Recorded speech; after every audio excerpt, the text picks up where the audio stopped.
Welcome to Credit Monster, where high limits are achievable and bad credit is beatable. It's your host once again, Legendary Daquan, back in here with another banger. I want to talk about late payments. I've been getting a lot of views on my late payment video right here on the screen.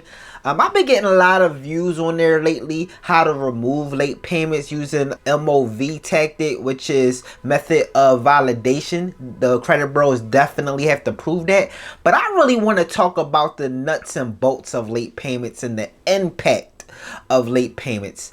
I want to talk to y'all about how to reduce the impact of late payments and what to expect after you have gotten a late payment and how to recover from that. So let's not waste any time and get to it. Okay, so let's talk about the impact of late payments. The fact of the matter is, if you have little to no accounts reporting to your credit report, one late payment is going to hurt you a whole lot more than if you had multiple accounts reporting to your credit report. Let me explain. It's a difference between having 3 credit cards or 3 accounts and having 10 credit cards or 10 accounts. If you have 3 credit cards or accounts that is reporting to your credit report each and every month, that is 3 on-time payments that should be reported to your credit report each and every month. Versus if you had 10 accounts, it will be 10 on-time payments reporting to your credit report each and every month. If you miss 1 out of the 3 payments, that will significantly impact your score more than if you miss 1 out of 10.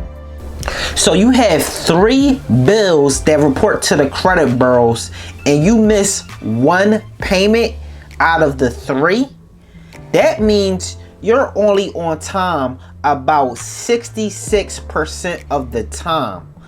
Versus if you had 10 bills that reported to the credit report that month and you miss 1 payment, you're on time 90% of the time.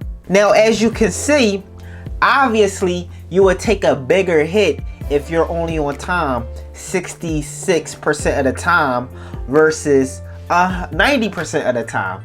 You would take a lesser hit on that. So that's kind of the metrics that they look at when they determine how many points you're going to lose for 1 late payment. So what does that mean to you? That means you want to have plenty of accounts reporting on your credit report. You know, if you have a life, you might have a car note, you might have credit cards, you might have a mortgage, you might have loans, lines of credit. You should have accumulated a nice amount of accounts. Now, if you haven't, maybe you just have 1 car note, a little bit of student loan debt, and 2 credit cards. That's about 4 accounts, maybe 5 accounts reporting each and every month. That is not enough if you want to build credit to the highest level, honestly. You want to have about a good 15 to 20 accounts reporting each and every month to your credit report. I'm not saying that they all have to be credit cards. A nice amount of them can be credit cards. I always advocate have at least 10 credit cards. But then you must have your other things like a mortgage, like student loans, like maybe the self-lender if you don't have none of those things. Maybe Credit Strong if you don't have any of those things. These are things that build your credit score because it adds to your credit mix. And then as you live and keep these accounts active, your credit score will just gradually increase as long as there's no collections or charge-offs or repos that's holding you down to a certain ceiling. So I really just wanted to touch on the late payments and how the metrics work behind that, because a lot of people have been coming to me asking, how do I get rid of late payments? And Really, I want y'all to understand the anatomy of late payments so you can make a better decision. Really, you might not want to remove the late payment. It may not be worth the trouble to remove one late payment.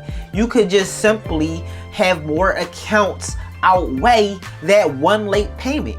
If you only have 4 accounts, again, one late payment is going to look a lot worse than if you had 10 or 20 accounts. It's not going to look that bad. They like, hey, he paid 19 out of 20 accounts on time. Maybe that was a mistake because this person obviously pays their bills.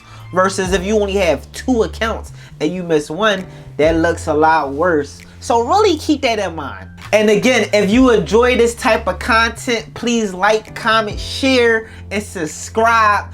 We're trying to get to 1,000, y'all. We're so close. We're at 500 right now, and we're so close to 1,000. I want to thank y'all for supporting me, and I'm going to continue to bring y'all great content.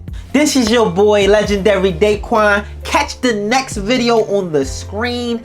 I tell y'all the top credit cards with no credit check.